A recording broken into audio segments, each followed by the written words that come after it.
ದೈವಿಕ ಸಂದೇಶ ಜ್ಞಾನ ಬಹಳ ಪ್ರಾಮುಖ್ಯ. ವಿಸ್ಡಮ್. ದೇವರ ವಾಕ್ಯದಲ್ಲಿ ದೇವರು ಅನೇಕ ಸಂಗತಿಗಳನ್ನ ಬರೆದಿದ್ದಾರೆ. ಅದರಲ್ಲಿ ಪೇತ್ರನು ತನ್ನ ಪುಸ್ತಕದಲ್ಲಿ ಈ ರೀತಿ ಬರೀತಾನೆ, ನೀವು ಅನ್ಯ ಜನರ ಎದುರಿನಲ್ಲಿ ಜ್ಞಾನವುಳ್ಳವರಾಗಿ ಜೀವಿಸಿ. ನಾನಿದನ್ನ ಮಾತನಾಡುವಂತ ದೈವಿಕ ಸಂದೇಶ ವಿಸ್ಡಮ್, ಜ್ಞಾನ. Today I would like to speak about the wisdom. There are two kinds of wisdom. ಎರಡು ವಿಧವಾದಂತ ಜ್ಞಾನದ ಬಗ್ಗೆ ಯಾಕೋಬನು ಬರೀತಾ ಇದ್ದಾನೆ. ಯಾಕೋಬನು ಬರೆದ ಪತ್ರಿಕೆ 3ನೇ ಅಧ್ಯಾಯ 13ನೇ ವಚನದಿಂದ 18ನೇ ವಚನದವರೆಗೂ ನೀವು ಸತ್ಯವೇದವನ್ನು ಓದುವಾಗ ಇಲ್ಲಿ ಜ್ಞಾನದ ಬಗ್ಗೆ ದೇವರು ಮಾತನಾಡ್ತಾ ಇದ್ದಾರೆ. ಇದೇ ಯಾಕೋಬನು 1ನೇ ಅಧ್ಯಾಯ 5ನೇ ವಚನದಲ್ಲಿ ಬರೀತಾನೆ, ಯಾವನಿಗಾದರೂ ಜ್ಞಾನವು ಕಡಿಮೆಯಾಗಿದ್ದಾರೆ. ನಿಮ್ಮಲ್ಲಿ ಯಾರಿಗಾದರೂ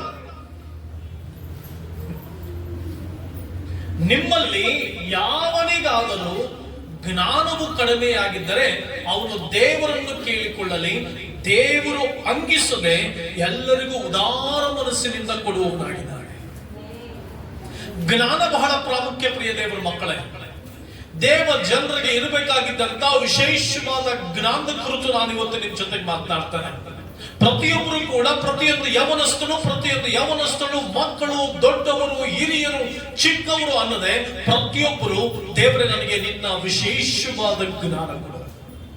ಯಾಕೋಬ 1:5 ಬರೆದಿರುವ ಪ್ರಕಾರ ಯಾವನಿಗಾದರೂ, ಅಂದ್ರೆ ನಿಮ್ಮಲ್ಲಿ ಯಾವನಿಗಾದರೂ ಜ್ಞಾನ ಕಡಿಮೆಯಾಗಿದ್ದರೆ ಅವರು ದೇವರನ್ನ ಕೇಳಿಕೊಳ್ಳಲಿ, ದೇವರು ಹಂಗಿಸದ ಉದಾರ ಮನಸ್ಸಿನಿಂದ ಕೊಡ್ತಾನೆ. ಯಾವ ಜ್ಞಾನ ಇದು? ಯಾವ ಜ್ಞಾನದ ಬಗ್ಗೆ ದೇವರು ಬರೀತಾ ಇದ್ದಾರೆ? ಯಾವ ಜ್ಞಾನದ ಬಗ್ಗೆ ದೇವರು ಮಾತನಾಡ್ತಾ ಇದ್ದಾರೆ? ಪ್ರಿಯ ದೇವರ ಮಕ್ಕಳೇ, ಎಷ್ಟೋ ಸಾರಿ ನಮ್ಮ ಜೀವಿತದಲ್ಲಿ ಅನೇಕ ಕಾರ್ಯಗಳು ನಿನ್ನೊಳಗಡೆ ಇರಬಹುದು, ಅನೇಕ ಜ್ಞಾನ ನಿನ್ನೊಳಗಡೆ ಇರಬಹುದು, ಅನೇಕ ವಿಚಾರಗಳು ನಿನಗೆ ಗೊತ್ತಿರಬಹುದು. ಬಟ್ ನಾನಿವತ್ತು ಪ್ರಸಂಗಿಸುವಂತ ಜ್ಞಾನ ನಿಮಗೆ ಬಹಳ ಪ್ರಾಮುಖ್ಯ. You may have the different kinds of wisdoms, knowledge, and you may know a lot of theory, and you may know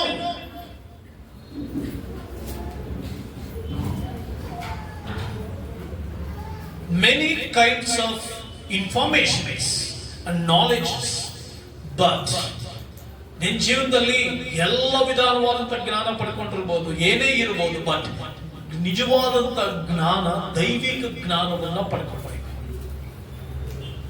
ನಾನು ಯೇಸು ಕ್ರಿಸ್ತನನ್ನ ಅಂಗೀಕರಿಸಿಕೊಂಡ ಮೇಲೆ, ಆತನನ್ನ ಸ್ವಂತ ರಕ್ಷಕನನ್ನಾಗಿ ಅಂಗೀಕರಿಸಿಕೊಂಡಾಗ ನನ್ನ ವಯಸ್ಸು 15. ನಾನು ಈ ವಾಕ್ಯವನ್ನ ಓದಿದಾಗ ಅಂದಿನಿಂದ ಪ್ರತಿದಿನ ನನ್ನ ಪ್ರಾರ್ಥನೆ, ಸ್ವಾಮಿ ನನಗೆ ವಿಶೇಷವಾದ ಜ್ಞಾನ ಕೊಡು. ನನಗೆ ಜ್ಞಾನದ ಕೊರತೆ ಇದೆ ಸ್ವಾಮಿ, ನನಗೆ ವಿವೇಕದ ಕೊರತೆ ಇದೆ ಸ್ವಾಮಿ.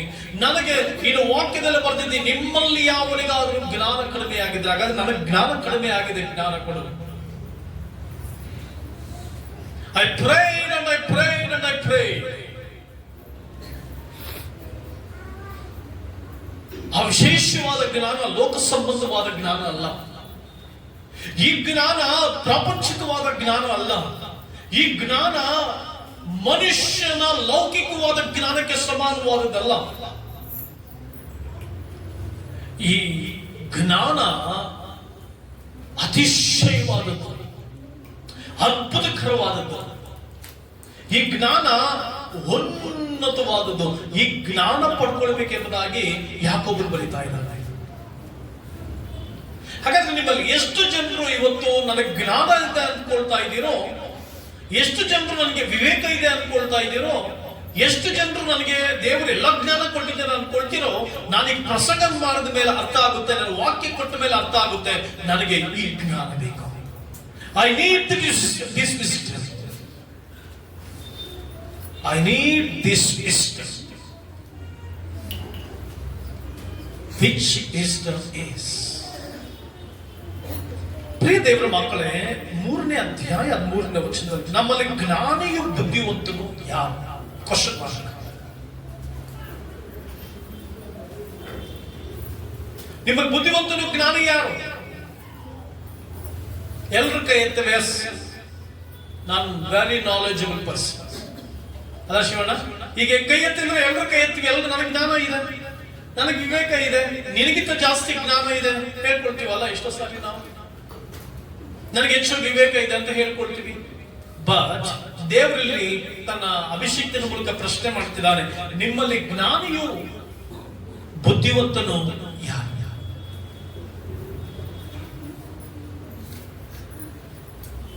ಅಂತವನು ಯೋಗ್ಯವಾಗಿ ನಡೆದುಕೊಂಡು ಜ್ಞಾನದ ಲಕ್ಷಣವಾಗಿರುವ ಶಾಂತ ಗುಣದಿಂದ ಅದರ ಫಲವನ್ನು ತೋರಿಸಿ.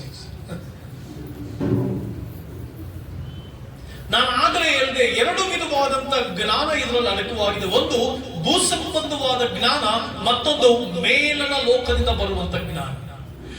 ಭೂಸಂಬಂಧವಾದ ಜ್ಞಾನ, the worldly knowledge, and the knowledge and wisdom is from the heaven. ಪರಲೋಕದ ಜ್ಞಾನ ಮತ್ತೆ ಭೂಲೋಕದ ಜ್ಞಾನ. ನಿಮ್ಮಲ್ಲಿ ಅನೇಕರಿಗೆ ಭೂಲೋಕದ ಜ್ಞಾನ ಇದೆ, ನಿಮ್ಮಲ್ಲಿ ಹೆಚ್ಚು ಜನರಿಗೆ ಭೂಸಂಬಂಧವಾದ ಜ್ಞಾನ ಇದೆ. Very good.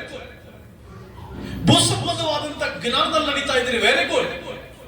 ಭೂಸಂಬಂಧವಾದಂತ ಪೂರ್ಣ ಜ್ಞಾನ ಇದೆ. Yes, very good. ಅಪ್ರಿಷಿಯೇಟಬಲ್.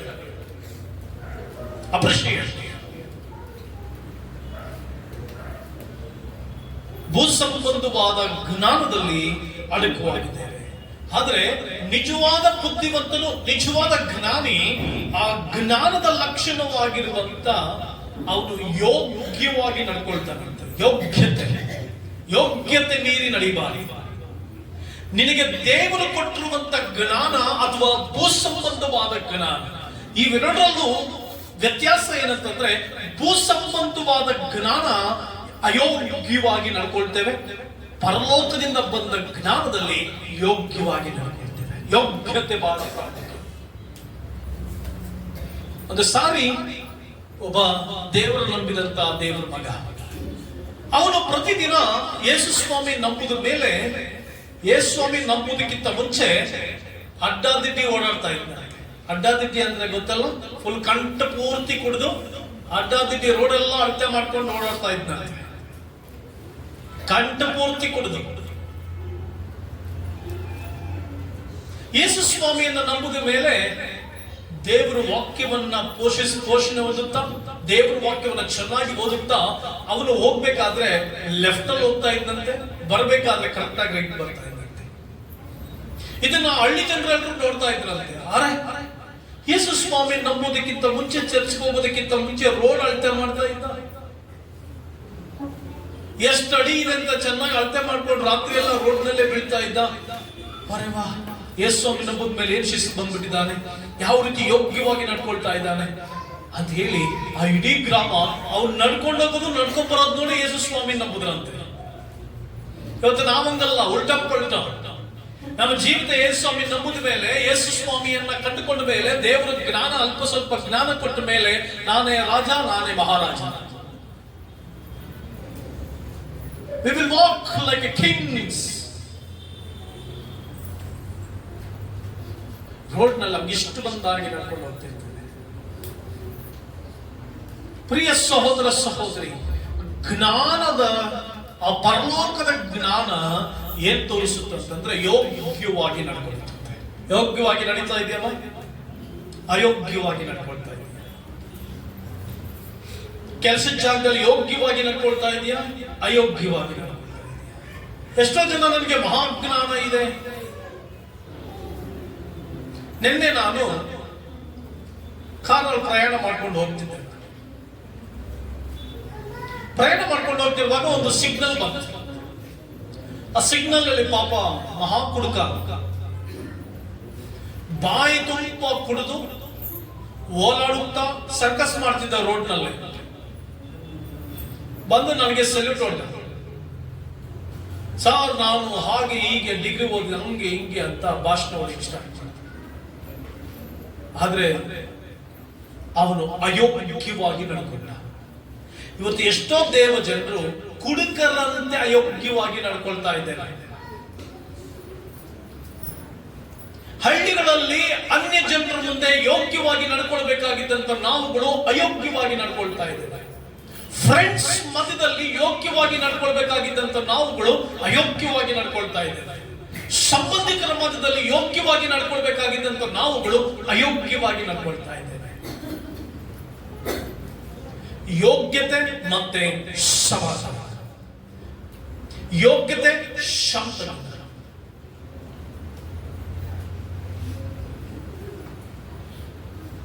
ಆದುದರಿಂದ ಪ್ರಿಯ ದೇವರ ಮಕ್ಕಳೇ, ಇವತ್ತು ನಿನಗೆ ಭೂ ಸಂಬಂಧವಾದ ಜ್ಞಾನ ಇದೆಯಾ ಮತ್ತೆ ಪ್ರಾಪಂಚಿಕವಾದ ಜ್ಞಾನ ಇದೆಯಾ? ಇಲ್ಲ, ಪರಲೋಕದ ಜ್ಞಾನ ಇದೆ.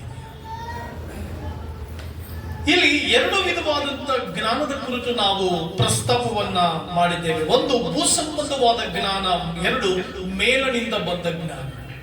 ನಾನು ಮೊಟ್ಟ ಮೊದಲದಾಗಿ ಭೂ ಸಂಬಂಧವಾದ ಜ್ಞಾನದ ಬಗ್ಗೆ ಮಾತನಾಡೋದಕ್ಕಿಂತ ಮೇಲನಿಂದ ಬಂದ ಜ್ಞಾನದ ಬಗ್ಗೆ ಮಾತನಾಡ್ತೇನೆ. ಪರಲೋಕದ ಜ್ಞಾನದ ಬಗ್ಗೆ ಮಾತನಾಡ್ತೇನೆ. ಪರಲೋಕದ ಅತಿಶಯದ ಜ್ಞಾನದ ಬಗ್ಗೆ ಮಾತನಾಡ್ತೇನೆ. ಅದರಲ್ಲಿ 7 ಸಂಗತಿಗಳು ಬಹಳ ಪ್ರಾಮುಖ್ಯ. ನಾವು ಯಾಕೋಬ 3ನೇ ಅಧ್ಯಾಯ 17ನೇ ವಚನದಿಂದ ನಾವು ನೋಡ್ಕೊಂಡು ಬರುವಾಗ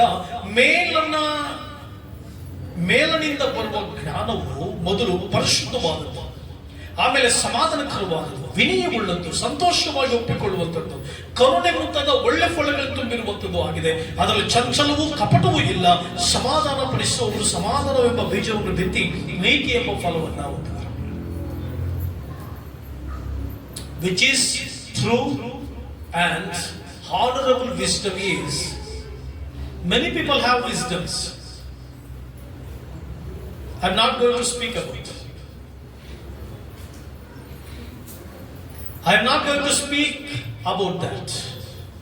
I would like to speak about the wisdom which has come from the heaven. ಪರಲೋಕದಿಂದ ಬಂದ ಜ್ಞಾನದ ಕುರಿತು ಮಾತನಾಡಲಿಕ್ಕೆ ಬಯಸ್ತೇನೆ. ಏನಿದೆ ಪರಲೋಕದ ಜ್ಞಾನ? ಯಾವುದು ಪರಲೋಕದಿಂದ ಬಂದ ಮಹಾಜ್ಞಾನ ಅಂತ ನೋಡುವಾಗ 7 ಕ್ಯಾರೆಕ್ಟರಿಸ್ಟಿಕ್ ಆಗಿದೆ. ಒಂದನೇದಾಗಿ, ಗಾಡ್ಲಿ ವಿಸ್ಡಮ್ ಇಸ್ ಪ್ಯೂರ್. ದೇವ ಜ್ಞಾನದಲ್ಲಿ ಪೂರ್ಣ ಶುದ್ಧತೆ ಇದೆ, ಪ್ಯೂರ್, ಪರಿಶುದ್ಧತೆ ಇದೆ, ಶುದ್ಧತೆ ಅಡಕವಾಗಿದೆ. ದೈವಿಕ ಜ್ಞಾನದಲ್ಲಿ ಶುದ್ಧತೆ ಅಡಕವಾಗಿದೆ. ಅಂದ್ರೆ ಯಾರಲ್ಲಿ ದೇವರ ಜ್ಞಾನ ಇದೆಯೋ ಅವರಲ್ಲಿ ನೋಡುವಂತ ಕಾರ್ಯ, ಮಾತನಾಡುವಂತ ಕಾರ್ಯ, ಯೋಚಿಸುವಂತ ಕಾರ್ಯ ಶುದ್ಧ ಮನಸ್ಸಿನಿಂದ ಇರ್ತದೆ. ಇವತ್ತು ನೀನು ಯೋಚನೆ ಮಾಡೋದೆಲ್ಲ ಶುದ್ಧತ್ವದಲ್ಲಿ ಇದೆಯಾ? ನೀನು ಮಾಡುವಂತ ಕೆಲಸದಲ್ಲಿ ಶುದ್ಧ ಇದೆಯಾ? ನೀನು ಓದುವಂತ ವಿದ್ಯಾಭ್ಯಾಸದಲ್ಲಿ ಶುದ್ಧ ಇದೆಯಾ? ನೀನು ಯಾವ ಆರ್ಟಿಕಲ್ ಓದಿದ್ರು ಶುದ್ಧವಾದ ಮನಸ್ಸಿನಿಂದ ಓದ್ತಾ ಇದೆಯಾ?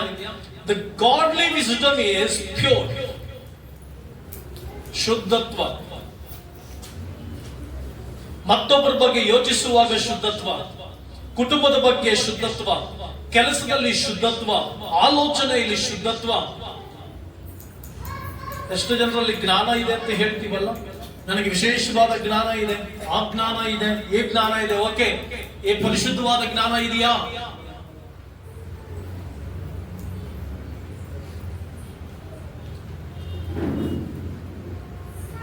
ಈ ಪರಿಶುದ್ಧವಾದಂತ ಆ ಕಣ್ಣುಗಳಲ್ಲಿ ಪರಿಶುದ್ಧತೆ, ಕೆಟ್ಟತನವನ್ನ ನೋಡದಂತೆ ಕಣ್ಣು ಮುಚ್ಚಿಕೊಳ್ಳುವಂತ ಪರಿಶುದ್ಧತೆ, ಕೆಟ್ಟದನ್ನ ಮಾತನಾಡದಂತೆ ಬಾಯಿ ಮುಚ್ಚಿಕೊಳ್ಳುವಂತ ಪರಿಶುದ್ಧತೆ, ಕೆಟ್ಟದನ್ನ ಯೋಚಿಸದಂತೆ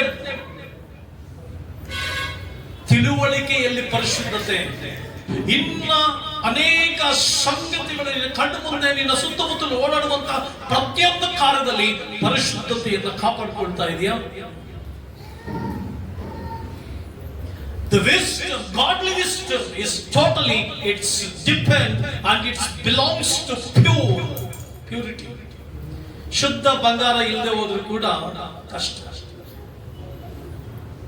The purity is very important.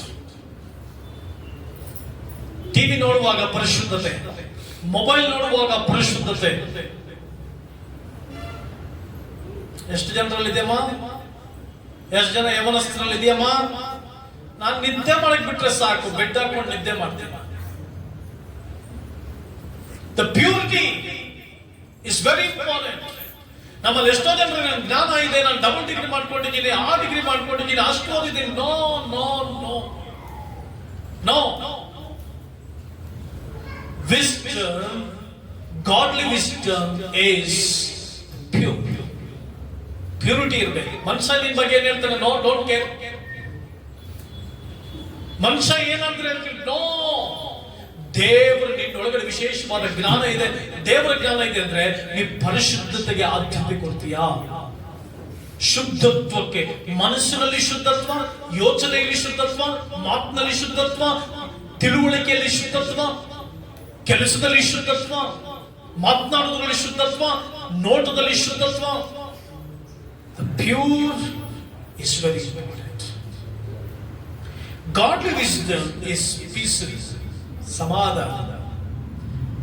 ಯಾರಲ್ಲಿ ನಿಜವಾದ ಜ್ಞಾನ ಇರುತ್ತೋ ಅವ್ರು ಸಮಾಧಾನವಾಗಿರ್ತಾರೆ. ಓಕೆ. ಯಾರಲ್ಲಿ ಪ್ರಾಪಂಚಿಕ ಜ್ಞಾನ ಇರುತ್ತೆ ಅವರು arguments,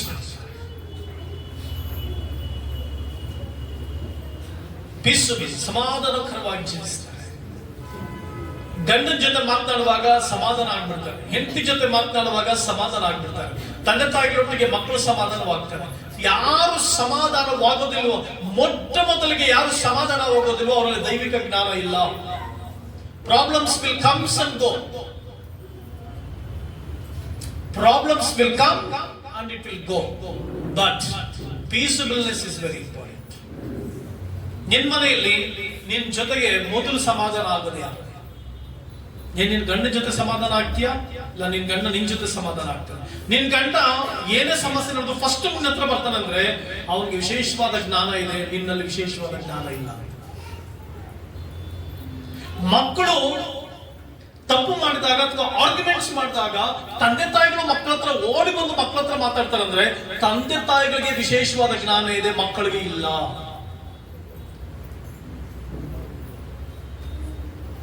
Godly wisdom is peace. ತಂದೆ ತಾಯಿಗಳೊಟ್ಟಿಗೆ ಸಮಾಧಾನವಾಗ್ಬಿಡ್ಬೇಕು, ಗಂಡನ ಜೊತೆ ಬೇಗ ಸಮಾಧಾನವಾಗ್ಬಿಡ್ಬೇಕು, ಹೆಂಡತಿ ಜೊತೆ ಬೇಗ ಸಮಾಧಾನ ಆಗ್ಬಿಡ್ಬೇಕು, ಬಾಸ್ ಜೊತೆಗೆ ಬೇಗ ಸಮಾಧಾನ ಆಗ್ಬಿಡ್ಬೇಕು, ಅಕ್ಕಪಕ್ಕದವ್ರ ಜೊತೆ ಸಮಸ್ಯೆ ಇದ್ರೆ ಬೇಗ ಸಮಾಧಾನ ಮಾಡ್ಕೊಂಡ್ಬಿಡ್ಬೇಕು. If not, you are not a knowledgeable person. ಯಾರು ಬೇಗ ಸಮಾಧಾನವಾಗೋದಿಲ್ವೋ ಅವರಲ್ಲಿ ವಿಶೇಷವಾದ ಜ್ಞಾನ ಇಲ್ಲ, ಪ್ರಾಪಂಚಿಕವಾದ ಜ್ಞಾನ ಇಲ್ಲ. ಸಮಾಧಾನವಾಗ್ಬಿಡ್ಬೇಕು.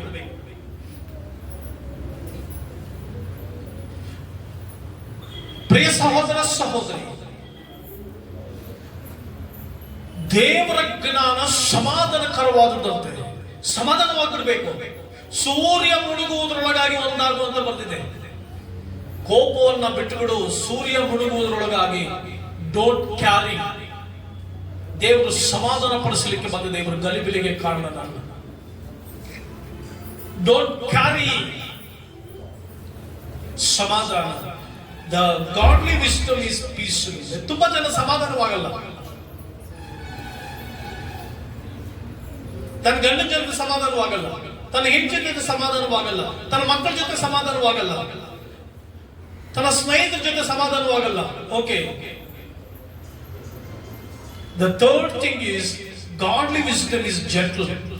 ಸಾಧುತ್ವ, ದೀನತೆ. ದೀನತೆ ಬೇರೆ, ಸಮಾಧಾನವಾದದ್ದು ಬೇರೆ. ದೀನತೆ ಅಂದ್ರೆ ಏನು ಗೊತ್ತಾ? ಬಿಟ್ಕೊಡಿ ಬರ್ತದೆ. ಓಕೆ, ನನಗೆ ದೇವರ ವಾಕ್ಯ ಬೇಕು, ಲೋಕ ಬೇಡ. I will obey. ಸಾಧುತ್ವ, ಜೆಂಟಲ್ನೆಸ್. ಜೆಂಟಲ್ಮ್ಯಾನ್ ಅಂತ ಕರಿತೀವಲ್ಲ, ಹೂ ಇಸ್ ಜೆಂಟಲ್ಮ್ಯಾನ್?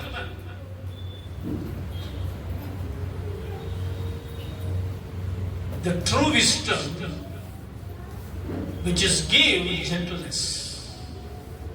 ಸಾಧುತ್ವವನ್ನು ಕೊಡ್ತದೆ. ನಿನ್ನೊಳಗಡೆ ಸಾಧುತ್ವ ಇದೆಯಮ್ಮ? ಓಕೆ. ಎಷ್ಟೋ ಜನರ ಮನೆಯಲ್ಲಿ ಸಾಧುತ್ವ ಇಲ್ಲ, ಜೆಂಟಲ್ನೆಸ್ ಇಲ್ಲ, ದೀನ ಮನಸ್ಸಿಲ್ಲ, ಕೆಲಸದಲ್ಲಿ ದೀನ ಮನಸ್ಸಿಲ್ಲ, ಮನೆಯಲ್ಲಿ ದೀನ ಮನಸ್ಸಿಲ್ಲ, ಎಜುಕೇಶನ್ ವಿಷಯದಲ್ಲಿ ದೀನ ಮನಸ್ಸಿಲ್ಲ. ದೀನತೆ ಇರಬೇಕು ತಾಯಿ, ಸಹೋದರ. Gentleness is very important, my dear brother.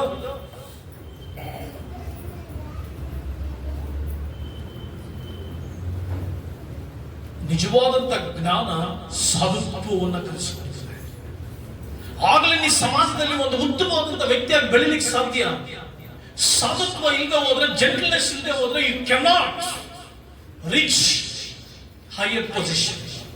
You will not reach. ನನ್ನ ಆಸೆ, ಈ ಸಭೆಗೆ ಬರುವಂತ ಪ್ರತಿಯೊಬ್ಬರಿಗೆ ಯಾಕೆ ನಾನು ಸತ್ಯವಾಕ್ಯವನ್ನು ಪ್ರಸಂಗಿಸ್ತೇನೆ, ಇದ್ದಿದ್ದಾಗ ಪ್ರಸಂಗಿಸ್ತೇನೆ ಅಂತಂದ್ರೆ, ನೀವು ನಿಮ್ಮ ಜೀವಿತದಲ್ಲಿ ದೇಶದ ಉತ್ತಮ ಮಟ್ಟಕ್ಕೆ ನೀವು ಬರಬೇಕು. ನಿಮ್ಮ ಕೆಲಸಗಳಲ್ಲಿ ಉನ್ನತ ಪೊಸಿಷನ್ಸ್ ಗಳಲ್ಲಿ ನೀವು ಇರಬೇಕು. You should sit on a higher profile. ಒಂದು ಅದ್ಭುತವಾದಂತ ಪ್ರೊಫೈಲ್ ನಲ್ಲಿ ನೀವು ಇರಬೇಕು. We are giving knowledge here, true word of God. We are preaching word of God. Through word of God, you will become a valuable person. ಅದ್ಭುತವಾದಂತ ಒಂದು ಗೌರವವುಳ್ಳಂತ ಸ್ಥಾನಕ್ಕೆ ಬರ್ತೀಯ. It's a gentle, ಒಂದು standard ಜೀವನವನ್ನು ಜೀವಿಸಬೇಕು. ಒಂದು ಸ್ಟ್ಯಾಂಡರ್ಡ್ ಬದುಕಿಗೆ ನೀವು ಬರಬೇಕು. Godly wisdom is reasonable. ಬಿಟ್ಟು ಕೊಡಬೇಕು. ರೀಸನಬಲ್ ಅಂದ್ರೆ ಓಕೆ, ನೀನೇ ದೊಡ್ಡವರ, ಪರವಾಗಿಲ್ಲ ಸರಿ, ನೀನೇ ಸರಿ, ಓಕೆ, ರೀಸನಬಲ್. ಪ್ರಿಯ ದೇವರ ಮಕ್ಕಳೇ, the godly wisdom is reasonable. Okay, it will not argue. Argument ಮಾಡೋದಿಲ್ಲ. ಬಿಟ್ಕೊಡು. ರೀಸನಬಲ್ ಅಂದ್ರೆ ಬಿಟ್ಕೊಟ್ಬಿಡು. ನೀನ್ ಸರಿ ಇದ್ರೂ ಪರವಾಗಿಲ್ಲ. Give. That is called reasonable. ನಿಜವಾದ ಜ್ಞಾನ ಇರುವಂತವರು, ಹೌದಾ, ಓಕೆ. ಯಾಕಂದ್ರೆ ಆರ್ಗ್ಯುಮೆಂಟ್ಸ್ ಮಾಡುವಾಗ it will destroy the good relationship. ಆರ್ಗ್ಯುಮೆಂಟ್ಸ್ಗಳು, ಹಠಮಾರಿತನ, ನಾನೇ ಸರಿ ಅನ್ನುವಂಥದ್ದು, ಇದು ಸಂಬಂಧಗಳನ್ನ ಕೆಡವಿ ಹಾಕ್ತದೆ. Reasonable, okay. ನೀನ್ ನಿಜವಾದ ಜ್ಞಾನ ನಿನ್ನೊಳಗಡೆ ಇದ್ರೆ, ಓಕೆ, ನೋ ಪ್ರಾಬ್ಲಮ್. ಅತ್ತೆ ಏನಾದ್ರೂ ಅಂತ, ಓಕೆ, ನೋ ಪ್ರಾಬ್ಲಮ್, ನಾನೇ ಸೋಲ್ತೇನೆ. ರೀಸನಬಲ್ ಅಂದ್ರೆ ಫ್ಲೆಕ್ಸಿಬಲ್ ಆಗಬಹುದು. What's the meaning of reasonable? It's called flexible. Okay, I will go forward. ನಾನು ಮುಂದೆ ಹೋಗ್ತೇನೆ. ನನಗಿಲ್ಲಿ ಆರ್ಗ್ಯುಮೆಂಟ್ ಮಾಡ್ಕೊಂಡು ಕೂತ್ಕೊಳ್ಳೋಕೆ ಇಷ್ಟ ಇಲ್ಲ. ನಾನು ಗುಡುಗಾಡ್ಕೊಂಡಿರಕ್ಕೆ ಇಷ್ಟ ಇಲ್ಲ. ನಾನು ಗುಡುಗಾಡೋದಿಲ್ಲ, ನಾನು ಕಿರ್ಚಾಡೋದಿಲ್ಲ, ನಾನು ಬೈಕೊಳ್ಳೋದಿಲ್ಲ. ಏನ್ ಮಾಡಿದ್ರು, ನೋ ಪ್ರಾಬ್ಲಮ್, ಗೋ. ನೀನೇ ಸರಿ, ಓಕೆ, ಗೋ ಫಾರ್ವರ್ಡ್. ರೀಸನ್. ಆ ರೀತಿ ಇದ್ದು ನೋಡಿ, ನಿನ್ನೊಳಗಡೆ ಜ್ಞಾನ ಜಾಸ್ತಿ ಆಗುತ್ತೆ. ಬಟ್ ಇಫ್ ಯು ಆರ್ಗ್ಯೂ, ನೀನು ಆರ್ಗ್ಯೂ ಮಾಡ್ತಾ ಕೂತ್ಕೊಂಡ್ರೆ, ಅವ್ರ ಬಗ್ಗೆ ಮಾತಾಡ್ತಾ ಕೂತ್ಕೊಂಡ್ರೆ, ನಿನ್ನಲ್ಲಿ ಜ್ಞಾನ ಬೆಳೆಯೋದಿಲ್ಲ, ಜ್ಞಾನ ಉದ್ಭವ ಆಗೋದಿಲ್ಲ. ರೀಸನಬಲ್.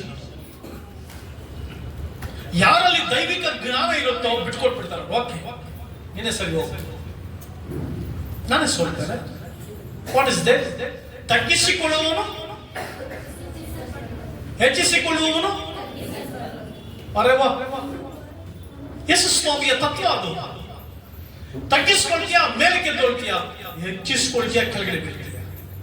ದೀನ ಮನಸ್ಸಿಂದ ಇರ್ತೀಯ, ಸಿಂಹಾಸನ ಮೇಲೆ ಇರ್ತೀಯ. ಅಹಂಕಾರ ಪಡ್ತೀಯ, ಧೂಳಿಗೆ ಬರ್ತೀಯ.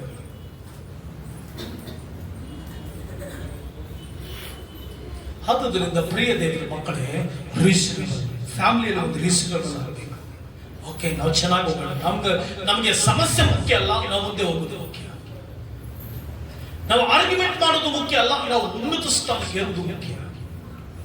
ಅದ್ಭುತವಾದ ಸ್ಥಿತಿಗೆ ಬರುವುದು ಮುಖ್ಯ.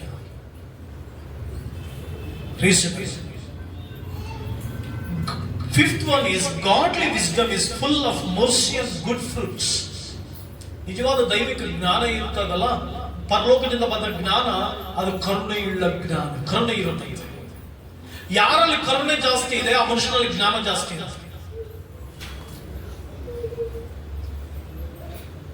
ಸಿಂಪ್ಟಮ್ಸ್ ಹೇಳ್ತಾ ಇದ್ದೀನಿ. ಜ್ವರಕ್ಕೆ ಸಿಂಪ್ಟಮ್ಸ್ ಏನು? ಜ್ವರಕ್ಕೆ ಸಿಂಪ್ಟಮ್ಸ್ ಏನು ರಕ್ಷಿತ? ಕೋಲ್ಡ್, ಕಾಫ್, ಚಳಿ ಜ್ವರ, ಮೈಕೈ ನೋವು. ಕರುಣೆಗೆ ಸಿಂಪ್ಟಮ್ಸ್ ಏನು ಗೊತ್ತಾ? ಅವನಲ್ಲಿ ನಿಜವಾದ ಜ್ಞಾನ ಇದೆ ಅನ್ನೋದಕ್ಕೆ ಗುರುತು ಅವನಲ್ಲಿ ಕರುಣೆ ಇರುತ್ತೆ. ಯಾರಲ್ಲಿ ಕರುಣೆ ಜಾಸ್ತಿ ಇರುತ್ತೋ ಈ ಲೋಕ ಹೇಳುತ್ತೆ ನಿನ್ನಲ್ಲಿ ಕರುಣೆ ಜಾಸ್ತಿ ಇದ್ರೆ ಜನ ತುಳಿದಾಡ್ತಾರ ಅಂತ. ಬಟ್ ದೇವ್ರು ಹೇಳ್ತಾರೆ ನಿನ್ನಲ್ಲಿ ಕರುಣೆ ಜಾಸ್ತಿ ಇದ್ರೆ ಕರುಣೆಯು ನ್ಯಾಯ ತೀರ್ಮಾನವನ್ನ ಗೆದ್ದಿಗುತ್ತಂತೆ. ನ್ಯಾಯ ತೀರ್ಮಾನವನ್ನ ಗೆದ್ದಿಗುತ್ತಂತೆ ಕರುಣೆ ಅನ್ನೋದು ತುಂಬಾ ದೊಡ್ಡದ್ರಿ. ನಿಮ್ಗೆ ಸಾಮಾನ್ಯ ಕಾಣಿಸ್ಬೋದು, ನಿಮ್ಗೆ ಸಾಮಾನ್ಯ ಅನ್ಸ್ಬೋದು. ಬಟ್ ಒಬ್ಬ ಮನುಷ್ಯನಲ್ಲಿ ಕರುಣೆ ಜಾಸ್ತಿ ಇದೆ ಅಂತಂದ್ರೆ he is the big treasure. ಒಂದು ದೊಡ್ಡ ಖಜಾನೆ ಇದ್ದಂಗೆ ಅವನೊಳಗಡೆ ಅದ್ಭುತವಾದಂತ ಜ್ಞಾನ, ವಿಶೇಷವಾದಂತ ಜ್ಞಾನ, ದೇವರ ಅನೇಕ ಗುಣಾತಿಶಯಗಳನ್ನ ದೇವರು ಟ್ರೆಷರ್ ಮಾಡಿರ್ತಾರೆ. Do you have mercy?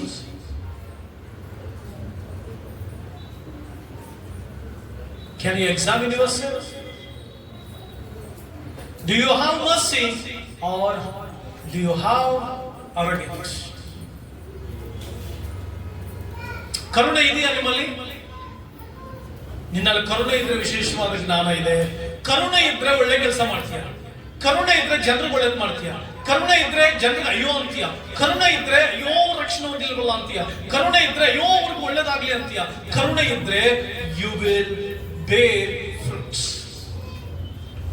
ಏನು ಒಳ್ಳೆ ಫಲಗಳನ್ನ ಕೊಡ್ತೀಯ. ಕರುಣೆ ಬಹಳ wisdom. The godly wisdom is full of mercy.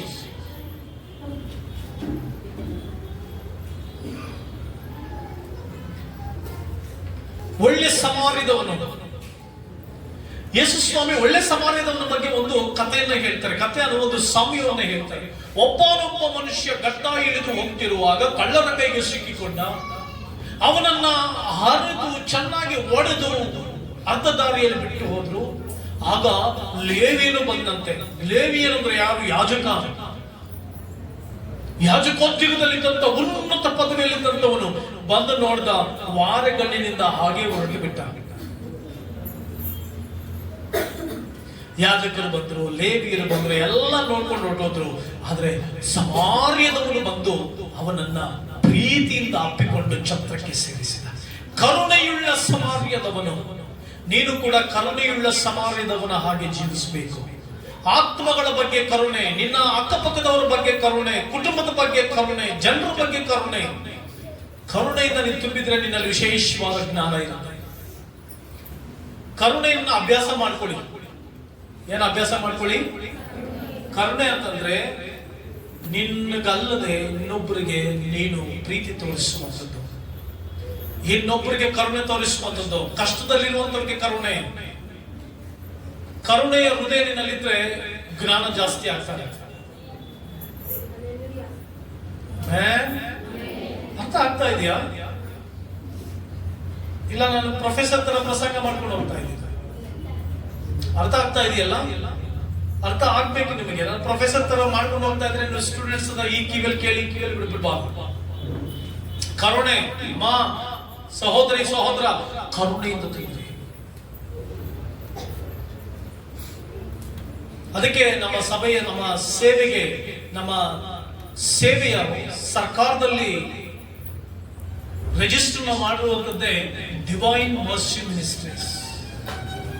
ದೈವಿಕವಾದ ಕರುಣೆ. ಈ ಸಮಾಜಕ್ಕೆ ನಾವು ದೈವಿಕವಾದ ಕರುಣೆ ತೋರಿಸಬೇಕು. ಆದ್ದರಿಂದ true wisdom, godly wisdom is full of mercy and good works. Godly wisdom is unwavering. Godly wisdom is unwavering. ಅದ್ಭುತವಾದಂತ ಜ್ಞಾನ, ಅತಿಶಯವಾದಂತ ಜ್ಞಾನ. ಪ್ರಿಯ ದೇವರ ಮಕ್ಕಳೇ, ನಿಮ್ಮ ಜೀವಿತದಲ್ಲಿ ಯಾವಾಗ ಅದ್ಭುತವಾದಂತ ಕರುಣೆ ಇರೋದಿಲ್ವೋ, ಅನ್ವೇವರಿಂಗ್, ಅಚಲವಾದಂಥದ್ದು ಅಂದ್ರೆ ಏನು? ನಿಮ್ಮ ಭಾಷೆಯಲ್ಲಿ ಹೇಳ್ಬೇಕಂದ್ರೆ ಚಂಚಲ ಮನಸ್ಸು ಯಾರಲ್ಲಿ ಇರ್ತದ ಅವ್ರಿಗೆ ವಿಶೇಷವಾದ ಜ್ಞಾನ ಇರಲ್ಲ. ಚಂಚಲ ಮನಸ್ಸು ಇವಾಗ ಒಂದ್ ರೀತಿ ಇರೋದು, 10 ನಿಮಿಷ ಬಿಟ್ಕೊಂಡ್ಮೇಲೆ ಇನ್ನೊಂದು ರೀತಿ ಇರೋದು. ಚಂಚಲ. ಅಬ್ರಾಮನು ಚಂಚಲನಾಗಲಿಲ್ಲಂತೆ. ಚಂಚಲ ಮನಸ್ಸು. ಯಾರಲ್ಲಿ ಚಂಚಲ ಮನಸ್ಸು ಇರುತ್ತೋ ನೋಡಿ, ಈಗ ಒಂದು ರೀತಿ ಇರ್ತಾರೆ, ಇನ್ನೊಂದು ಅರ್ಧ ಗಂಟೆ ಆದ್ಮೇಲೆ ಇನ್ನೊಂದು ರೀತಿ ತಿರ್ಕೊಂಡಿರ್ತಾರೆ, ಇನ್ನೊಂದು ಅರ್ಧ ಗಂಟೆ ಆದ್ಮೇಲೆ ಇನ್ನೊಂದು ರೀತಿ ತಿರ್ಕೊಂಡಿರ್ತಾರೆ. No, they don't have wisdom, they don't have knowledge. ಅವ್ರಿಗೆ ವಿಶೇಷವಾದ ಜ್ಞಾನ ಇರಲ್ಲ. ಅಚಲವಾದಂತ ನಿರ್ದಿಷ್ಟವಾದಂತ ಮನಸ್ಥಿತಿ ಇರಬೇಕು. ಚಂಚಲ ಮನಸ್ಸಿದ್ರೆ ಜ್ಞಾನ ಇಲ್ಲ. ವಿಶೇಷವಾದ ಜ್ಞಾನ ಇರುವಂತ ವ್ಯಕ್ತಿಯ ಮನಸ್ಸಿನೊಳಗಡೆ ಚಂಚಲತ್ವ ಇರಲ್ಲ. ಮನಸ್ಸು ಆ ಕಡೆ ಈ ಕಡೆ ಓಡಾಡ್ತಾ ಇರುತ್ತೆ, ಅಲ್ದಾಡ್ತಾ ಇರುತ್ತೆ. ಕುಡಿದವರು ಕುಡುಕರಾಗಿ ಅಲ್ಲಿ ಇಲ್ಲಿ ಅಲ್ದಾಡ್ತಾ ಇರ್ತಾರಲ್ಲ, ಹಿಂಗೆ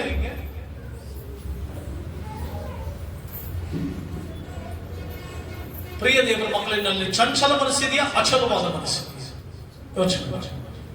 Godly wisdom is without hypocrisy. ಕಪಟ ಇರಲ್ಲ. ನೀವು ಕೀರ್ತನೆ 15 ಕೀರ್ತನೆ ಹೋದ್ರೆ ಯಾವನಲ್ಲಿ ಕಪಟ ಇರುವುದಿಲ್ಲವೋ, ಕಪಟ ಇರಬಾರದು, ಹಾನೆಸ್ಟಿ ಇರಬೇಕು. ನಮ್ಮ ಕುಟುಂಬದಲ್ಲಿ ಕಪಟ ಇರಬಾರದು, ಕೆಲಸದ ಜಾಗದಲ್ಲಿ ಕಪಟ ಇರಬಾರದು, ಈ ಕೆಲಸದಲ್ಲಿ ಕಪಟ ಇರಬಾರದು, ಗಂಡ ಹೆಂಡತಿ ಮಧ್ಯದಲ್ಲಿ ಕಪಟ ಇರಬಾರದು. ಕಪಟತ್ವ ಇದ್ರೆ ಅವರಲ್ಲಿ ಜ್ಞಾನ ಇರಲ್ಲ. ಜ್ಞಾನ ಇರೋನು ಹಾನೆಸ್ಟ್ ಆಗಿರ್ತಾರೆ. ವಿಶೇಷವಾದ ಜ್ಞಾನ ಒಳಗಡೆ ಕಪಟ ಇರಲ್ಲ. ಇಲ್ಲೊಂದು ರೀತಿ, ಮತ್ತೊಂದು ಕಡೆ ಒಂದು ರೀತಿ, ಯಾರಾದ್ರೂ ಇದ್ದಾಗ ಒಂದು ರೀತಿ, ಇಲ್ಲದೇ ಇರುವಾಗ ಒಂದು ರೀತಿ.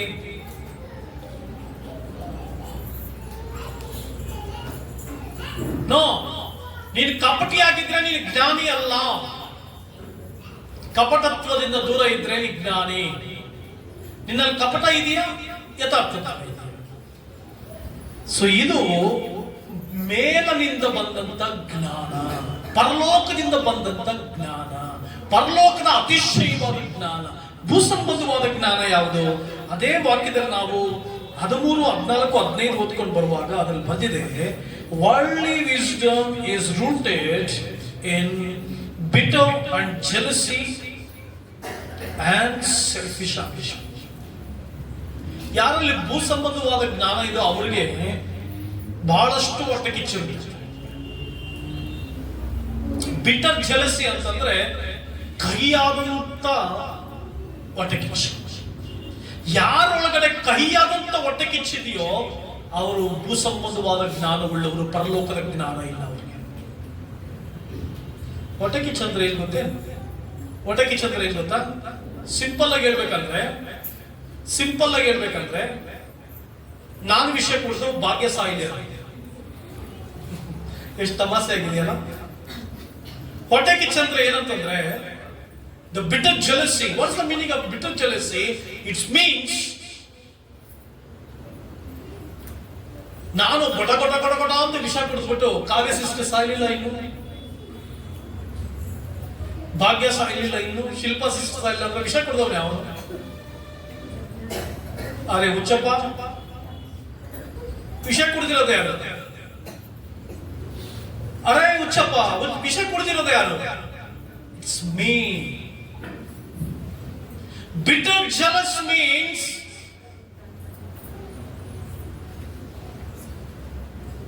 ಇಂಟೆನ್ಷನ್ ಏನು, ಇನ್ನೊಬ್ರು ಸಾಯ್ಬೇಕು ಅಂತ. ಆದ್ರೆ ತಗೊಂಡ್ರೋದು ಯಾರು?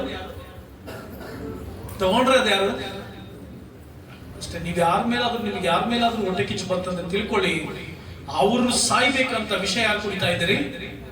ಪ್ರತಿ ಸಾರಿ ವಿಷಯ ಯಾರು ತಗೊಳ್ತಾ ಇದ್ದೀರಿ? ಸಾಯೋದು ಯಾರು? ಸಿಂಪಲ್. ನಿಜವಾದ ಜ್ಞಾನ ಇರೋರು ಯೋಚನೆ ಮಾಡ್ತೇನೆ, ನಾನು ಯಾಕೆ ಅವ್ರ ಬಗ್ಗೆ ಅವ್ರನ್ನ ನೋಡಿ ಹೊಟ್ಟೆ ಕಿಚ್ಚು ಬರಬೇಕು? ಯಾರೋ ಒಬ್ಬ ಹಿಂಗೆ ಅಬ್ಬಿಸ್ಲಿಕ್ಕೆ ಆರಂಭಿಸಿದ. ಜಾನ್ ಪಾಸ್ಟರ್ಗೆ ನನ್ನ ಮೇಲೆ ಹೊಟ್ಟೆ ಕಿಚ್ಚು ಬಂದ್ಬಿಟ್ಟಿದೆ. ಅರೆ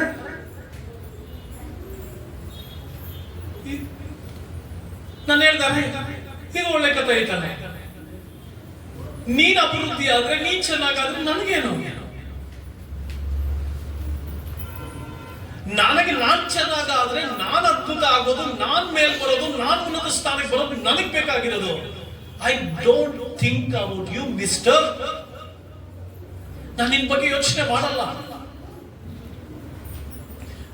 ನಾನು ಯಾವಾಗಲೂ ನನ್ನ ಜೀವನದಲ್ಲಿ ಯಾಕೆ ಸಂತೋಷವಾಗಿರ್ತೀನಿ ಅಂತಂದ್ರೆ, ಮತ್ತೊಬ್ರು ಎಷ್ಟೇ ಅಭಿವೃದ್ಧಿ ಆದ್ರೂ ನಾನು ನೋಡಿ ಹೊಟ್ಟೆ ಕಿಚ್ಚು. ಯಾಕಂದ್ರೆ ಮತ್ತೊಬ್ರು ಸಾಯ್ಲಿ ಅಂತ ನಾನು ಪ್ರತಿ ಸಾರಿ ಹೊಟ್ಟೆ ಕಿಚ್ಚಿಬಿಟ್ಟಾಗ ವಿಷ ಕುಡಿಯೋದು ಯಾರು? ಆಘಾತ ಯಾರಿಗೆ? ಸಮಸ್ಯೆ ಯಾರಿಗೆ? ಅದು ಬಿಟರ್ ಜೆಲಸಿ, ಮತ್ತೆ ಸೆಲ್ಫಿಶ್, ಸ್ವಾರ್ಥ. ಈ ಲೋಕದ ಜ್ಞಾನಗಳಿಗೆ ಸ್ವಾರ್ಥ. ನಾನು, ನನ್ನ ಕುಟುಂಬ, ನನ್ನ ಮಕ್ಕಳು. ಪರಲೋಕದ ಬಗ್ಗೆ ಯೋಚನೆ ಇರಲ್ಲ, ಸಭೆ ಬಗ್ಗೆ ಯೋಚನೆ ಇರಲ್ಲ, ಆತ್ಮಗಳ ಬಗ್ಗೆ ಯೋಚನೆ ಇರಲ್ಲ. ಸ್ವಾರ್ಥದಿಂದ ತುಂಬಿರುವಂತ ಜೀವನ ಇದು ಲೋಕದ ಜ್ಞಾನ. ನಿನ್ಗೆ ಯಾವ ಜ್ಞಾನ ಇದೆ ನೀನು ತಿಳ್ಕೊ. The worldly wisdom is arrogant. Arrogant. Arrogant ಅಂದರೆ ಏನು ಹೇಳಿ? ಕಿರಾತಕ ರೀತಿಯಲ್ಲಿ ನಡೆಯಲ್ಲ, ರಾಕ್ಷಸ. Arrogant. The worldly wisdom, it's arrogant. Do you have the character of arrogance?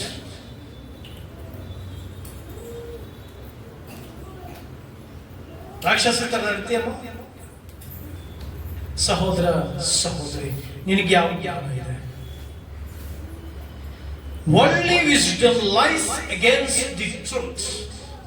ಸತ್ಯಕ್ಕೆ ವಿರುದ್ಧವಾಗಿ ನಿಲ್ಲುವಂಥದ್ದು ಲೋಕದ ಜ್ಞಾನ. ಲೋಕದ ಜ್ಞಾನ ಉಪಯೋಗಿಸಿ ಸತ್ಯಕ್ಕೆ ವಿರುದ್ಧವಾಗಿ ನಿಲ್ಲುವುದು, ಸುಳ್ಳಿನ ಪರವಾಗಿ ನಿಲ್ಲುವುದು. ನನಗೆ ಸತ್ಯ ಅಂದ್ರೆ ತುಂಬಾ ಇಷ್ಟ. ಯಾಕೆಂತಂದ್ರೆ ಸತ್ಯ ಸ್ವಲ್ಪ ನಿಧಾನ ಆದ್ರೂ ಕೂಡ ಜಯ ಹೊಂದಿದೆ. ಟ್ರೂತ್. ನನಗೆ ಸತ್ಯಕ್ಕೋಸ್ಕರ ನಿಂತ್ಕೊಳ್ಬೇಕಂದ್ರೆ ತುಂಬಾ ಇಷ್ಟ. ಯಾಕೆಂದ್ರೆ ತಕ್ಷಣಕ್ಕೆ ಯಾರು ನಮ್ಮ ಜೊತೆ ನಿಂತ್ಕೊಳ್ಳೋದಿಲ್ಲ, ಸತ್ಯ ಒಂದಾಗಿ ನಿಂತ್ಕೊಳ್ಳುತ್ತೆ. ಬಟ್ ಅದು ಲೈಫ್ ಲಾಂಗ್ ಇರುತ್ತೆ. ಸುಳ್ಳಿನ ಜೊತೆ ಅನೇಕರು ನಿಂತ್ಕೊಳ್ತಾರೆ, ಅದು ಲೈಫ್ ಲಾಂಗ್ ಇರುತ್ತೆ. ನಿನ್ ಜೀವಿತದಲ್ಲಿ ಅಷ್ಟೇ ಸತ್ಯ ಇಟ್ಕೊಳ್ಳಿ. ಸತ್ಯ ಏನೇ ಇದ್ರು ಸತ್ಯ. ಯಾರಿಗೂ ಪ್ರೂವ್ ಮಾಡ್ಕೊಳ್ಬೇಕಾದ ಅವಶ್ಯಕತೆ ಇಲ್ಲ. ನಾನು ಸತ್ಯ ಹರಿಶ್ಚಂದ್ರ ಅಂತ ಹೇಳ್ಕೊಳ್ಬೇಕಾದ ಅವಶ್ಯಕತೆ ಇಲ್ಲ. Don't prove yourself that you are truth. Don't prove ಮಾಡ್ಕೊಂಡು ಕೂತ್ಕೊಂಡ್ರೆ you are wasting your time. ನಿನ್ ಟೈಮ್ ವೇಸ್ಟ್ ಮಾಡ್ತಾ ಇದೆಯಾ? The worldly wisdom lies against the truth. ಲೋಕದ ಜ್ಞಾನ ಸುಳ್ಳಾಗುತ್ತದೆ. ನನ್ನ ಪ್ರಿಯ ಸಹೋದರ ಸಹೋದರಿ, ನನ್ನ ಸಭೆಗೆ ಒಂದು ಕರೆಯನ್ನು ಕೊಡ್ತೇನೆ. ಆ ಕರೆ ಗೊತ್ತಾ? ಸತ್ಯವೇದ ಇಟ್ಕೊಳ್ಳಿ, ಸತ್ಯವೇದವನ್ನು ಓದಿ ಸತ್ಯಪರರಾಗಿ ಜೀವಿಸಿ. ಸತ್ಯನ ಇಟ್ಕೊಳ್ಳಿ ಜೀವನಕ್ಕೆ, ನೀವು ಗೆಲ್ತೀರಿ. ಎಂಥ ಜಾಗದಲ್ಲಾದ್ರೂ ಗೆಲ್ಕೊಂಡು ಬರ್ತೀರಿ. ಎಂಥ ಜಾಗದಲ್ಲಾದ್ರೂ ಗೆಲ್ಕೊಂಡು ಬರ್ತೀರಿ. ಬಟ್ ಸುಳ್ಳಿದ್ರೆ ಯು ಕ್ಯಾನಾಟ್. ಸುಳ್ಳಿದ್ರೆ ಗೆಲ್ಲಕ್ಕಾಗೋದಿಲ್ಲ. ಚಾಲೆಂಜ್ ಮಾಡ್ತಿರ್ಬೇಕಾದ್ರೆ ಸುಳ್ಳಿದ್ರೆ ನಿಮ್ಮಲ್ಲಿ ಎಲ್ಲೂ ನೀವು ಗೆಲ್ಲಕ್ಕಾಗಲ್ಲ, ತಲೆ ಎತ್ತಿ ನಡೆಯಕ್ಕಾಗಲ್ಲ. ಸತ್ಯ ಇದ್ರೆ ತಲೆ ಎತ್ತಿ ನಡಿಬಹುದು. ಜಯ ನಿಮ್ಮದೇ, ಗೆಲುವು ನಿಮ್ಮದೇ. ಎಲ್ಲ ಬೇಕಾದ್ರೆ ಗೆದ್ಕೊಂಡ್ಬರ್ತೀವಿ. ನಮ್ಮ ಸಭೆಗೆ ನಾನು ಹೇಳುವಂಥದ್ದು ಸತ್ಯ ಪರವಾಗಿ. ದೇವರ ವಾಕ್ಯದಲ್ಲಿ ಯೋಹಾನ ಹೇಳ್ತಾರೆ, ನನ್ನ ಮಕ್ಕಳು ಸತ್ಯವನ್ನು ಅನುಸರಿಸಿ ನಡೀತಾರೆ ಎಂಬುದಾಗಿ ಹೇಳುವುದಕ್ಕಿಂತ ಕೇಳುವುದಕ್ಕಿಂತ ದೊಡ್ಡ ಭಾಗ್ಯ ನನಗೆ ಯಾವುದೂ ಇಲ್ಲ. ಕೆಲಸದ ಜಾಗದಲ್ಲಿ ಸತ್ಯವಂತರಾಗಿ ಜೀವಿಸಿ. ಹೋಲಿ ಮೌಂಟೇನ್ ಆಫ್ ಗಾಡ್ ಚರ್ಚ್ನ ಎಲ್ಲ ವಿಶ್ವಾಸಿಗಳು ಅವರ ಕೆಲಸದಲ್ಲಿ ಅವರು ಪ್ರಾಮಾಣಿಕರಾಗಿರ್ತಾರೆ, ಸತ್ಯಪರರಾಗಿರ್ತಾರೆ, ಕುಟುಂಬಗಳಲ್ಲಿ ಸತ್ಯವಾಗಿ ನಡೀತಾರೆ, ಸಮಾಜದಲ್ಲಿ ಸತ್ಯವಾಗಿ ನಡೀತಾರೆ, ಜನರ ಮಧ್ಯದಲ್ಲಿ ಸತ್ಯವಾಗಿ ನಡೀತಾರೆ ಅನ್ನುವಂತ ಒಂದು ಹೆಸರು ಬರಬೇಕು. ಸತ್ಯ, ಟ್ರೂತ್, ಸ್ಟ್ಯಾಂಡ್ ಫಾರ್ ಟ್ರೂತ್.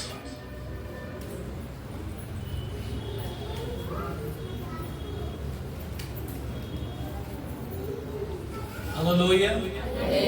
ಸತ್ಯನೇ ಹೇಳಿ ಅವಾಗ ಪರವಾಗಿಲ್ಲ, ಯಾರು ಎಂತಾರು ನಂಬೋದಿಲ್ಲ. ಸತ್ಯ, ಟ್ರೂತ್, ಅದಕ್ಕೆ ಜಯ ಕೊಡುತ್ತೆ. ನೀನು ಯಾವಾಗಲೂ ಆನಂದಕರವಾಗಿರುವಂತ ಮಾಡುತ್ತೆ. ವಿಕ್ಟ್ರಿ. ಆದ್ದರಿಂದ ಪ್ರಿಯ ದೇವರ ಮಕ್ಕಳೇ, ಈ ರೀತಿಯಾದಂತಹ ಜ್ಞಾನ ಅಲ್ಲ, ದೇವರ ವಾಕ್ಯಾನುಸಾರವಾದ ಪರಲೋಕದ ಜ್ಞಾನಕ್ಕಾಗಿ ಪ್ರಾರ್ಥನೆ ಮಾಡಿ. ಅದಕ್ಕೆ ಯಾಕೋಬ 1:5 ಬರ್ತಿದೆ, ನಿಮ್ಮಲ್ಲಿ ಯಾವನಿಗಾದ್ರೂ ಜ್ಞಾನ ಕಡಿಮೆಯಾಗಿದ್ದರೆ ಅವನು ದೇವರನ್ನ ಕೇಳಿ. ದೇವರು ಅಂಗೀಸದ ಉದಾರ ಮನಸ್ಸಿಂದ ಕೊಡ್ತಾನಂತೆ. ಯಾವ ಜ್ಞಾನ? ಭಾರ್ಗವ ನಿತ್ಯ ಜ್ಞಾನ ಅಲ್ಲ. ಯಾವ ಜ್ಞಾನ? ಮತ್ತೆ ಪ್ಯೂರ್, ಪರಿಶುದ್ಧವಾದ. ನಿನಗೆ ಅನಿಸ್ಬೇಕು ಕೆಟ್ಟದ್ದು ನೋಡುವಾಗ ನೋಡ್ಬೇಡ ಅಂತ ಹೇಳುವಂಥದ್ದು ನಿಜವಾದ ಜ್ಞಾನ. ಮೊಬೈಲ್ ಅಲ್ಲೆಲ್ಲ ಕೆಟ್ಟದ್ದು ಬರ್ತಾ ಇದೆ, don't watch. That is the true wisdom. Mobile ಎಲ್ಲ ಕೆಟ್ಟದ್ದು ಬರ್ತಾ ಇದೆ, ನಿನ್ ಮನ್ಸು ಹೇಳ್ಬೇಕು ನೋಡ್ಬೇಡ ಅದು ಕೆಟ್ಟದ್ದು ಅಂತ ಹೇಳ್ಬೇಕು. ಅವನೇ ನಿಜವಾದ ಜ್ಞಾನಿ, ನೋಡೋದು ಜ್ಞಾನಿ ಅಲ್ಲ. ಪಾಪಿಷ್ಠನನ್ನು ದೃಷ್ಟಿಸೋದು ಜ್ಞಾನಿ ಅಲ್ಲ. ಯಾವುದು ದೇವರಿಗೆ ಇಷ್ಟ ಇರುವುದು ನೋಡ್ಬೇಡ ಅನ್ನುವಂಥದ್ದು ಜ್ಞಾನ. That is the true wisdom. ಆ ವಿಸ್ಡಮ್ ಬೇಕು ನಿನಗೆ. ಆ ವಿಸ್ಡಮ್ ಇದ್ರೆ ನೀನ್ ದೊಡ್ಡ ಪೊಸಿಷನ್ಸ್, ಈಗಿರೋದಕ್ಕಿಂತ ಉನ್ನತವಾದ ಪೊಸಿಷನ್ ಬರ್ತೀಯ, ಈಗಿರೋದಕ್ಕಿಂತ ದೊಡ್ಡ ಸ್ಥಾನಕ್ಕೆ ಬರ್ತೀಯ. ಪ್ಯೂರಿಟಿ. ಆದುದರಿಂದ ಮೇಲಿನಿಂದ ಬರುವಂತ ಜ್ಞಾನ ವಿಶೇಷವಾದ ಜ್ಞಾನ. ಅದನ್ನ ಪಡ್ಕೊಳ್ಳಿ, ಅದನ್ನ ತಿಳ್ಕೊಳ್ಳಿ. ಎಲ್ಲ ಯವನಸ್ಥ ಹೆಣ್ಣು ಮಕ್ಕಳು ನಮ್ಮ ಸಭೆಯಿಂದ ಪ್ರತಿಯೊಬ್ಬರು ಇವತ್ತಿನಿಂದ ದೇವರೇ ಆ ಯಾಕೋಬ 1:5 ಬರ್ತಿದೆಯಲ್ಲ, ಆ ಜ್ಞಾನ ನನಗೆ ಕೊಡು. ಪರಲೋಕದ ಜ್ಞಾನ ನನ್ನ ಮಕ್ಕಳು ಕೊಡು. ತಲೆಮಗಳ ಮಕ್ಕಳು ಕೈ ಇಟ್ಟು ಪ್ರಾರ್ಥನೆ ಮಾಡು. ಅದು ಯಾವಾಗಲೂ ನನ್ನ ಮಕ್ಕಳ ಮೇಲೆ ಡೈಲಿ ಪ್ರಾರ್ಥನೆ ಮಾಡೋದು ಇಷ್ಟ.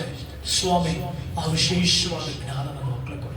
ಈ ಲೋಕದ ಜ್ಞಾನ ಅಲ್ಲ, ಅವರಿಗೆ ಲೋಕದ ಜ್ಞಾನ ಇರಬಹುದು, ನನಗಿಂತಲೇ ಹೆಚ್ಚು ಜ್ಞಾನ ಇರಬಹುದು. ರೀಸೆಂಟ್ ಆಗಿ ಒಂದು ಕಡೆ ಪ್ರಯಾಣ ಮಾಡ್ಕೊಂಡು ಹೋಗ್ತಿದ್ದೆ. ನನ್ನ ಮಗ ಕೇಳ್ದ, ಅಪ್ಪ ಇದೇನಾದ್ರೆ ಗೊತ್ತಾ ಅಂತ. ನೀನು ಓದುವಾಗ ನಿನ್ನಷ್ಟು ಸ್ಕೂಲ್ ಬುಕ್ಸ್ ನನಗೆ ಇರ್ಲಿಲ್ಲಪ್ಪ, ನಮಗಿದ್ದು ಹಳೇದು ಯಾವುದು ಗೊತ್ತಿಲ್ಲ. ಓ, ಹಾಗಾದ್ರೆ ನಾನು ನಿನಗಿಂತ ಬುದ್ಧಿವಂತ. ಸೀರಿಯಸ್ ಆಗಿ ನಾನು ನಿನಗಿಂತ ಬುದ್ಧಿವಂತ ನೋಡ್ದಪ್ಪ ಅಂದ. ಹೌದಾ, ವೆರಿ ಗುಡ್. ಆಮೇಲೆ ನಾನು ಬೈಬಲ್ ಒಂದು ಪ್ರಶ್ನೆ ಕೇಳಿದೆ, ಇದು ಗೊತ್ತಾ ನಿನಗೆ? ಅದು ಗೊತ್ತಿಲ್ಲ. ಹಾಗಾದ್ರೆ ನಿನಗಿಂತ ಜ್ಞಾನಿ ನಾನಲ್ಲ. ಹಲ್ಲೆಲೂಯಾ. ನಿನಗಿಂತ ಜ್ಞಾನಿ ಮಹಾಜ್ಞಾನಿ ನಾನೇನಪ್ಪ. ಯಾಕಂದ್ರೆ ನಿನಗೆ ಬೈಬಲ್ ಗೊತ್ತಿಲ್ಲ. ನಿನಗೆ ಲೋಕದ ಎಲ್ಲಾ ಜ್ಞಾನ ಗೊತ್ತಿದ್ರು ಬೈಬಲ್ ಜ್ಞಾನ ಗೊತ್ತಿಲ್ಲ ಅಂದ್ರೆ you are zero. Hallelujah. You are zero. ನಿನಗೆ ಲೋಕದಲ್ಲಿ ಏನೆಲ್ಲ ಗೊತ್ತಿದ್ರು ಬೈಬಲ್ ಜ್ಞಾನ ಗೊತ್ತಿಲ್ಲ ಅಂದ್ರೆ ಝೀರೋ. ಒಂದು ಕತೆ ನೆನಪಾಗ್ತದೆ. ಒಂದ್ ಸಾರಿ ಒಬ್ಬ ದೊಡ್ಡ ಪಂಡಿತನು ಒಬ್ಬ ನಾವಿಕ ಪ್ರಯಾಣ ಮಾಡ್ತಾ ಇದ್ರಂತೆ. ಸಮುದ್ರದಲ್ಲಿ ಪ್ರಯಾಣ ಮಾಡ್ಕೊಂಡು ಹೋಗ್ತಾ ಇದ್ರಂತೆ. ಈ ಪಂಡಿತ ಎಲ್ಲಾ ಪುಸ್ತಕಗಳನ್ನ ಓದಿ ಹರಿದು ಕುಡಿದು ಜ್ಞಾನ ಪಡ್ಕೊಂಡಂತ ಪಂಡಿತ ಕೇಳ್ತಾ ಹೋದಂತೆ, ಹಿಂಗೆ ಅಸ್ಟ್ರಾಲಜಿ ಗೊತ್ತಾ? ಇಲ್ಲ. ಬಯಾಲಜಿ ಗೊತ್ತಾ? ಇಲ್ಲ. ನಿನಗೆ ಆಲಾಜಿ ಗೊತ್ತಾ? ಫಿಲಾಸಫಿ ಗೊತ್ತಾ? ಇದು ಗೊತ್ತಾ? ಅದು ಗೊತ್ತಾ? ಸೈನ್ಸ್ ಗೊತ್ತಾ? ಎಲ್ಲ ಕೇಳಿದಂತೆ. ಆ ದೋಣಿ ಹೊಡೆಯೋನು ಹೇಳಿದಂತೆ, ಅಯ್ಯ ನನಗೆ ಏನು ಗೊತ್ತಿಲ್ಲ. ಅದಕ್ಕೆ ಈ ಪಂಡಿತ ಹೇಳಿದಂತೆ, ನಿನ್ ಜೀವನನೇ ಬೇಸ್ಟ್. ಅವ್ರ ನಾವಿಕ ದೊಡ್ಡ ಅಲೆಗಳು ಬರ್ತಾ ಇತ್ತಂತೆ, ಇನ್ನೇನು ದೋಣಿ ಮುಳುಗುವ ಸಮಯ ಬರ್ತಾ ಇದೆ, ಎಲ್ಲ ಡ್ಯಾನ್ಸ್ ಆಡ್ತಾ ಇದೆ ದೋಣಿ. ಆವಾಗ ನಾವಿಕ ಕೇಳಿದಂತೆ, ಅಯ್ಯ ನಿನ್ಗೆ ಈಜು ಬರುತ್ತಾ ಅಂತ ಕೇಳಿದಂತೆ. ಈ ಪಂಡಿತ ಅಯ್ಯ ಹೇಳಿದಂತೆ, ನನಗೆ ಈಜು ಬರಲ್ಲ. ನಿನ್ ಜೀವನ ಎಲ್ಲ ಶೂನ್ಯ, ಹೋಗ್ಸೋದಕ್ಕೆ ಜೀವನ ಅಷ್ಟೇ. ಈ ಲೋಕದಲ್ಲಿ ನೀನು ಎಷ್ಟೇ ಜ್ಞಾನ ಪಡ್ಕೋ, ಈ ಬೈಬಲ್ ಜ್ಞಾನ ಪರಲೋಕದ ಜ್ಞಾನ ನಿನ್ಗೆ ಸಿಗದೆ ಹೋದ್ರೆ you are useless. You are zero. You may have lot of knowledge, the bulk of knowledge. You have bulk of knowledges, wisdoms. It's flowing like a flowers. But if you don't have the knowledge of God, the wisdom of God, you are zero. Name zero. ಆದುದರಿಂದ ಪ್ರಿಯ ಸಹೋದರ ಸಹೋದರಿ, ದೈವಿಕ ಜ್ಞಾನ ಶ್ರೇಷ್ಠವಾದ ಜ್ಞಾನ, ಅಪರಿಮಿತವಾದ ಜ್ಞಾನ, ಅದ್ಭುತವಾದ ಜ್ಞಾನ, ಉನ್ನತವಾದ ಜ್ಞಾನ. ಆ ಜ್ಞಾನವನ್ನು ಪಡ್ಕೊಂಡು ಶ್ರೇಷ್ಠ ಸ್ಥಾನಕ್ಕೆ ಬಂದು ದೇವರ ಮಹಿಮೆಯುಳ್ಳ ಕಾರ್ಯಗಳನ್ನ ಸ್ವಾಧೀನ ಮಾಡಿಕೊಂಡು ಪರಲೋಕದ ಆಶೀರ್ವಾದವನ್ನು ಜೀವಿಸಿ ಕರ್ತನು ಈ ವಾಕ್ಯಗಳ ಮೂಲಕ ನಿಮ್ಮೊಬ್ಬೊಬ್ಬರನ್ನು ಆಶೀರ್ವದಿಸಲಿ. ಪರಲೋಕದ ಆಶೀರ್ವಾದ, ಪರಲೋಕದ ಮಹಿಮೆ ನಿಮ್ಮನ್ನು ಹಿಂಬಾಲಿಸಲಿ ಎಂಬುದಾಗಿ ಆಶಿಸ್ತಾ ಪ್ರಾರ್ಥಿಸ್ತಾ ನಿಮ್ಮೆಲ್ಲರನ್ನು ಆಶೀರ್ವದಿಸ್ತಾ ನನ್ನ ಪ್ರಸಂಗವನ್ನ ಮುಗಿಸ್ತೇನೆ. God bless you.